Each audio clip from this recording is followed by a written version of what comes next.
So today I'm doing a bit of collodion work, a bit of wet plate, a bit of glassing, whatever you want to call it.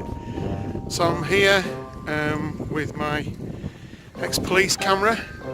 I've got all the glass prepared. Take you into the Dapper Dan, into the Darkroom. So I've got some sodium thiosulfate, which is from crystal form, which I've just mixed. So that's my fix. I've got my stop, which is the water. I've got my developer, my collodion developer, and my collodion for coating the glass. Glass is already prepared. I've got 4 sheets, not that I'll need them, and my silver nitrate bath is there, all ready to go, all sorted. All the glass is coated with egg white albumin on the edges. So we're all set up. The collodion smells absolutely delicious. So it's a bit of a dark, dank day.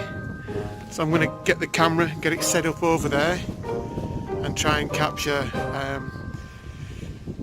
the red car blast furnace and the huts and all the rest of it.